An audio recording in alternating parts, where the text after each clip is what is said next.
applause, ladies and gentlemen. Thank you very much, sir. Kindly address the gathering now.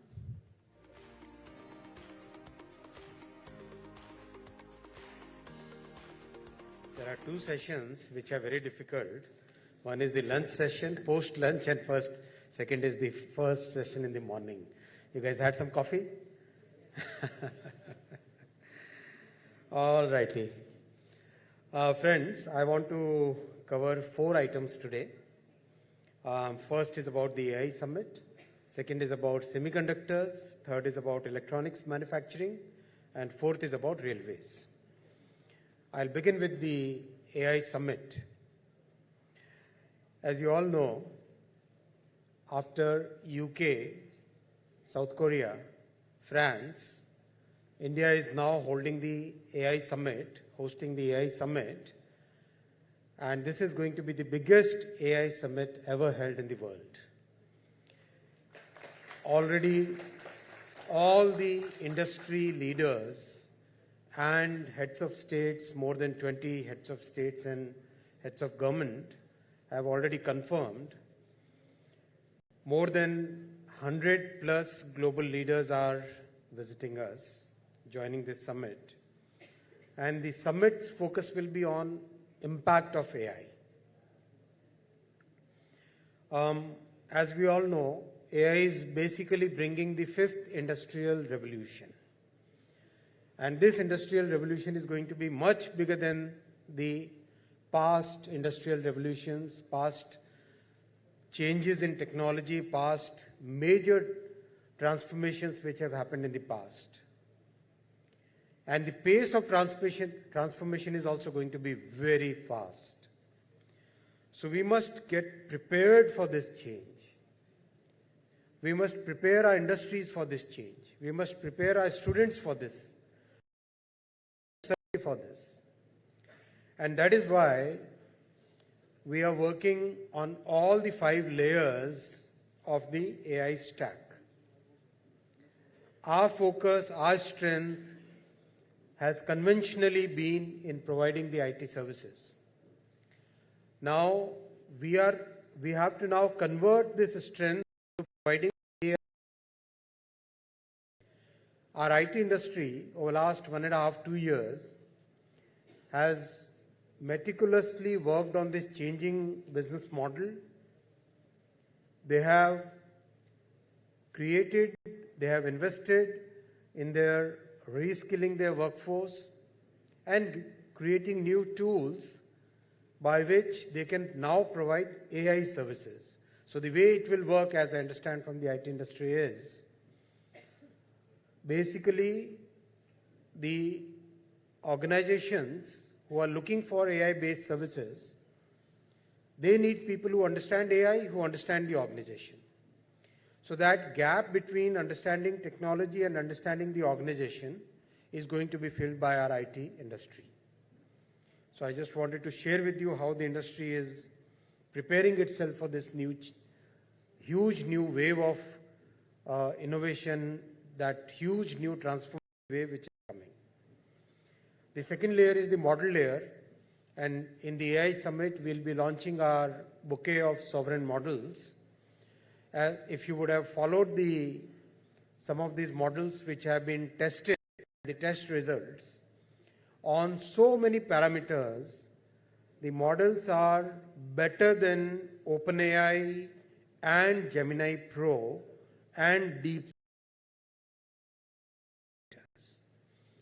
And that's giving us the confidence that we can develop models on very frugal, innovative setups, resources, with very few resources. And those models, because of the innovation which has been there in those models, they can actually they can be world-beating models.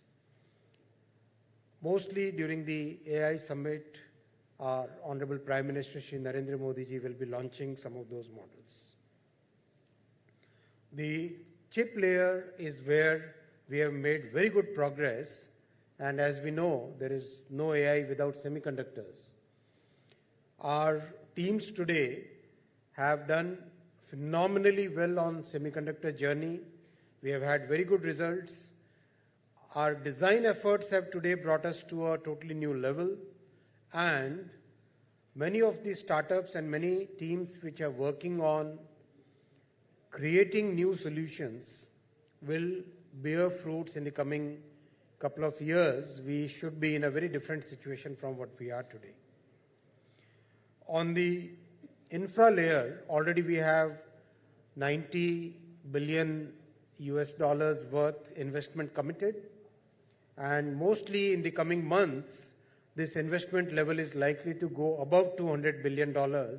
From everything that we know from the industry, this investment will practically go beyond $200 billion. I invite all of you to join the AI Summit, be a part of this journey, contribute to it, and we believe that there will be three major takeaways from this AI Summit. First is, how do we make sure that our people, our society, our students, our industries, they get the benefit of this new technology. AI diffusion will bring the return on investment which is needed for long-term growth of the industry, for bringing the productivity. Those productivity gains, those ROI gains will come from diffusion. And that's why, as we all know, AI models are open source models are today available in hundreds of thousands. How do we use the models? How do we create those solutions which are real life solutions which bring a change in the society, bring a change in the economy, bring a change in the industry? So impact is going to be the big focus, and as we all know, impact is the theme of the summit. Second is about sovereign models, and how do we make sure that our data is protected? How do we make sure that our biggest wealth is clearly protected? And how do we make sure that our sovereign models are getting the right platform which they deserve?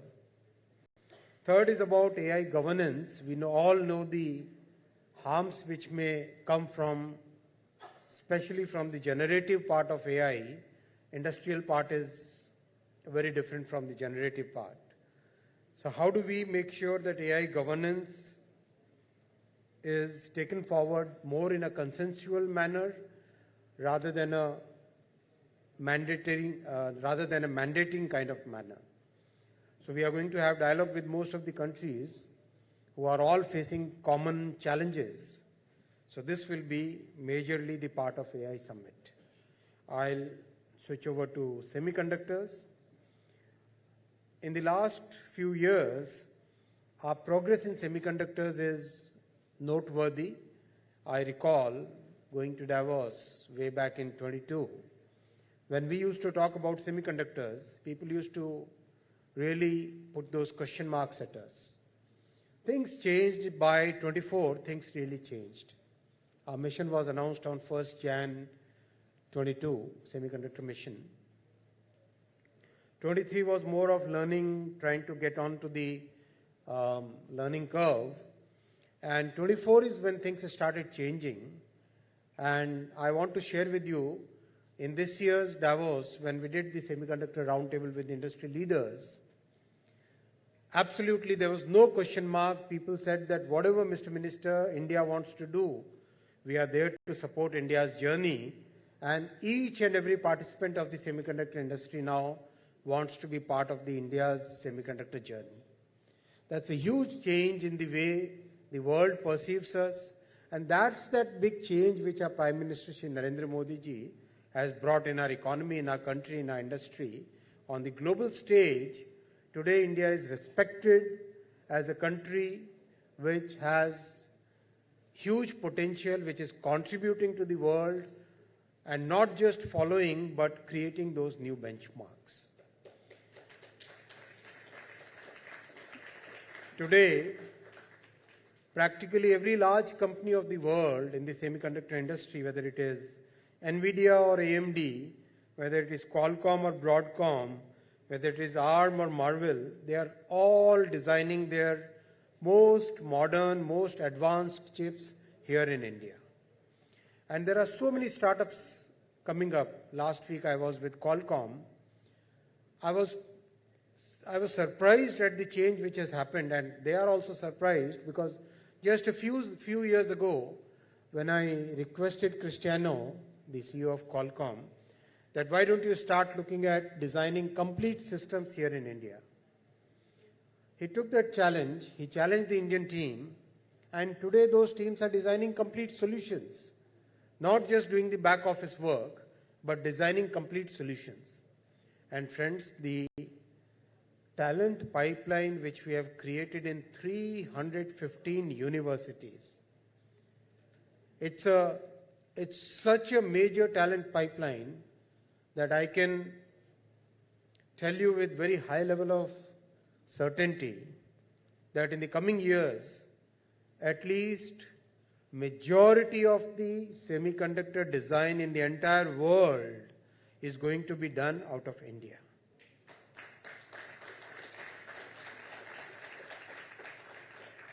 We have trained more than, by now we have trained more than about 70,000 engineers in designing chips.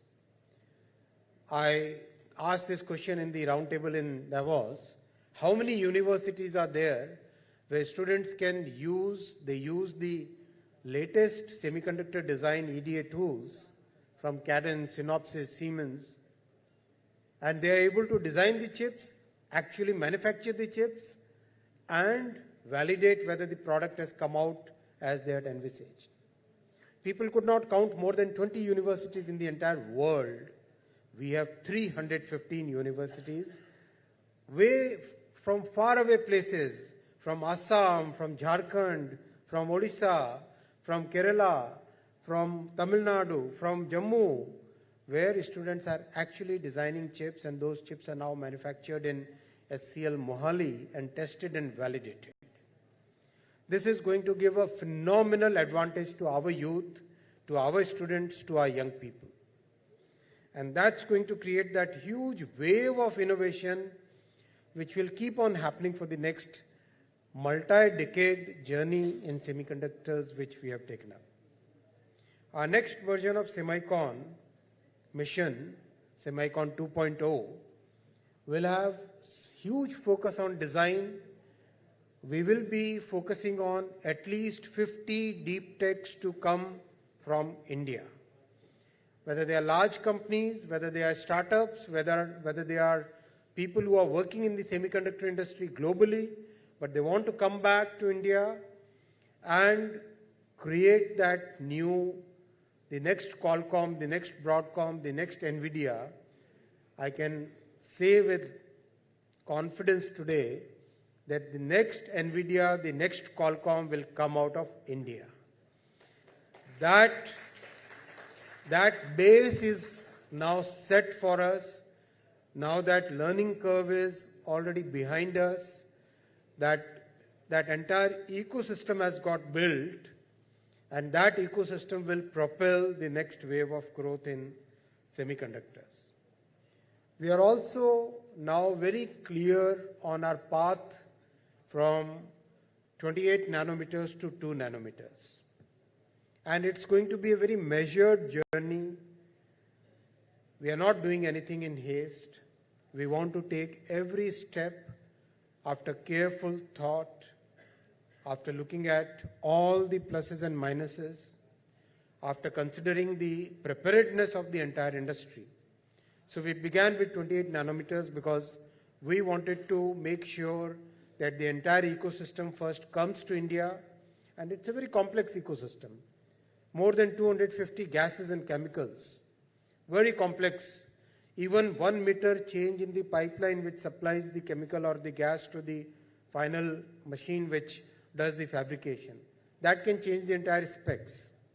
Nanometer is so difficult to fathom. I was giving this example to somebody. If you look at the nail, imagine writing your own name on this nail. You can do that with a little bit of practice, right? Imagine writing the entire Ramayana on this nail, right? Imagine writing the entire Ramayana, the entire Mahabharata, the entire Srimad Bhagavad Gita, and all the Purans on this small little nail, that is what a nanometer level fabrication is. So it's really, really complex. It's very, very, very complex. It's at atomic level. It's that the entire plasma, it's basically plasma which does the etching. It's very, very complex. To get that complexity to work in India, we must take every step with a lot of careful thought. So that initial grunt work, that initial hard work, that initial work which is required to get the industry in India is now done. Very happy to share with you within next few weeks. Out of the 10 plants that we have approved, 10 semiconductor manufacturing units that we have approved as a part of the Semiconductor 1.0 mission, first one is going to start the commercial production in the coming few days. Our Honorable Prime Minister will be flagging off that first commercially produced semiconductor chip from the first plant very soon. Stay tuned for that. And that's going to be a big jump because since 1962, our country has been dreaming of this industry, and I don't want to get into a blame game, but recently the leader of opposition was questioning India's data strategy. I would like to ask him a few questions. Does he know that our entire IT industry is built on free flow of data? The entire world's data is brought to India to do the processing here and do the operations of the companies, global banks, global insurance giants, global retail, global logistics. That entire data comes to India, gets processed here, and does he know that that is the foundation of our IT industry? He is wanting to shut down every movement of data. Does he even understand that that will be kind of so detrimental for our IT industry, which is based on getting the data from the entire world? Does he understand that the data center scheme, which has been announced in our budget, is for getting the world's data to India and making sure that our industry provides those AI-based services to the entire world? Does he understand that the semiconductor program is the foundation of data-based economy and sovereign models is the foundation of having those AI-based services? I seriously think that he must change his view and must understand this in deep detail before making those comments which are not based on facts. Friends, I'll also come to the third point, which is electronics manufacturing.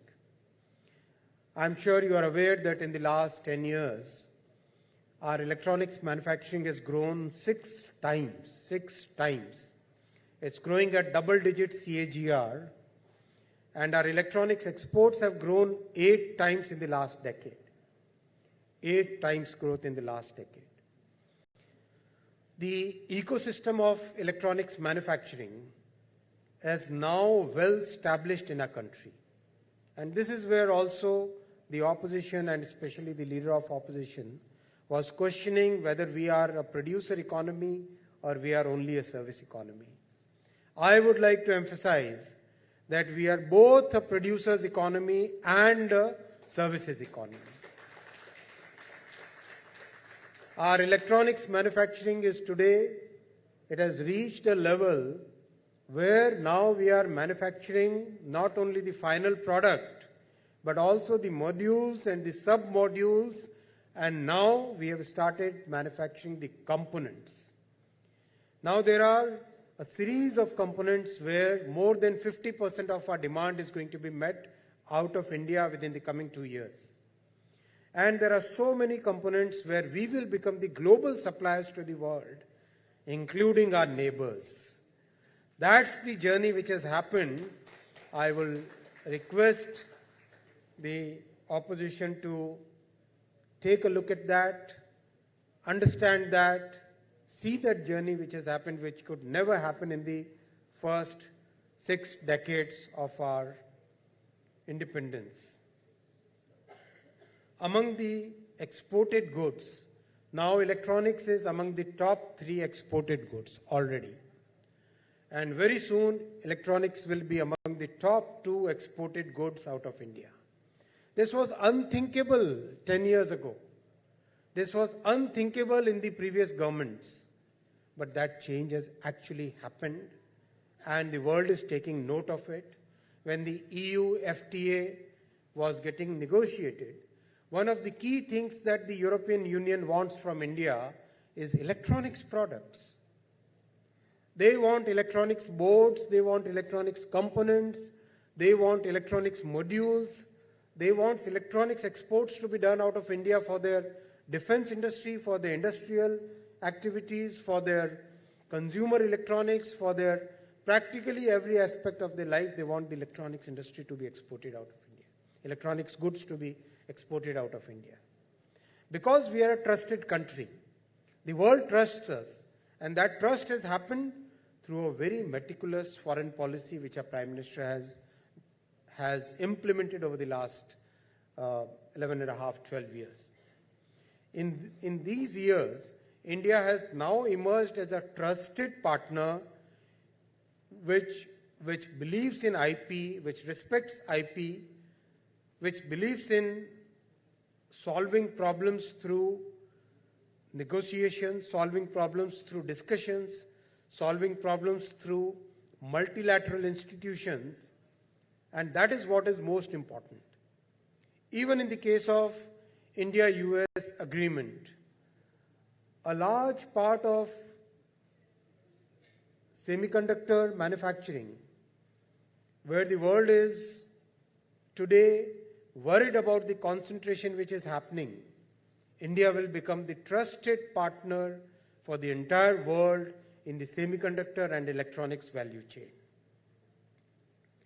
Friends, with that, I'll come to railways, and very happy to share with you that our journey in designing and constructing the first bullet train project from Mumbai to Ahmedabad has made very good progress, and next year, 2027 itself, we'll be launching the first section, we'll be inaugurating the first section on this entire corridor between Mumbai and Ahmedabad. The most important part of this journey is that again in this very complex industry, our people, our engineers, our designers, they have really lived up to the challenge. Our industry has today come up that learning curve, and today we are practically fully self-sufficient in the entire high-speed train technology. It's a matter of pride for us because getting those complex technologies, understanding them, preparing our people to design those systems. Imagine the complexity of a vehicle which runs at 350 kilometers per hour. We know when we drive a car, when we move beyond 70, 80 and move into 100 kilometers per hour, everything changes, right? When it is beyond 120 kmph, the vibrations, the entire atmospheric pressure, the control of the wheel, everything changes. In case of railways, when a vehicle is driving, when a train is running at 350 kilometers per hour, the interaction between the wheel and the rail, the interaction between the overhead wire and the pantograph which collects the electricity, and the interaction between the train and the atmosphere, these are very, very, very complex. But that is now what our engineers have been able to understand, and they are now able to design those complex systems. So that's the journey which I've taken. Apart from constructing the first corridor, the journey in learning, moving up that learning curve, That has been very, very significant journey.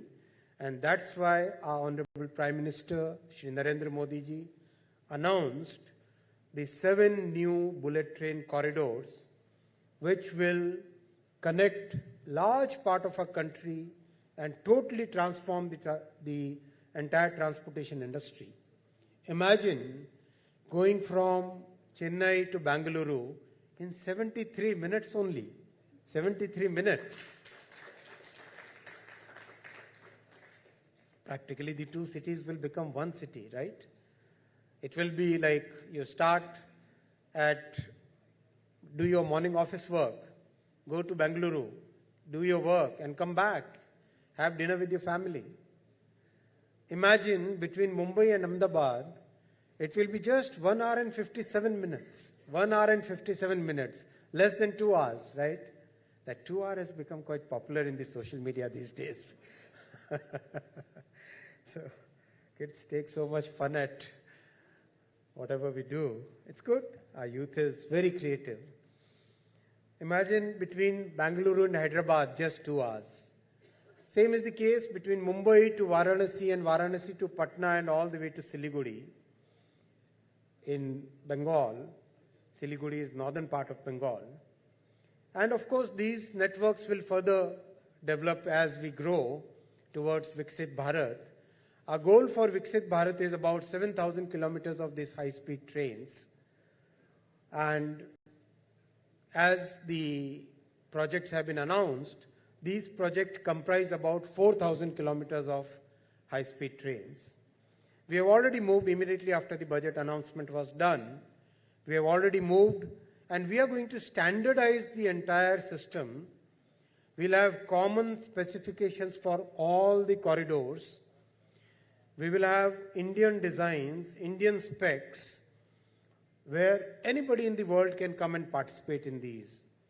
And we'll have large role for the industry to contribute to this journey, because this is where our industry has the potential to become exporters. And we have become exporters in our own right. Today, some of the most complex part of the train, which is the propulsion system, is today exported to Switzerland, to Germany, to Poland, to Italy, and to US. Those benchmarks are the new benchmarks that we are setting. So this is the journey, friends. In railways, we are also taking up about 52 reforms in the 52 weeks of 2026. We'll be announcing the first 2 reforms today afternoon, and we have already worked on 7 more reforms, and other reforms are now in the pipeline. These will bring a big change in every common citizen who travels in railways.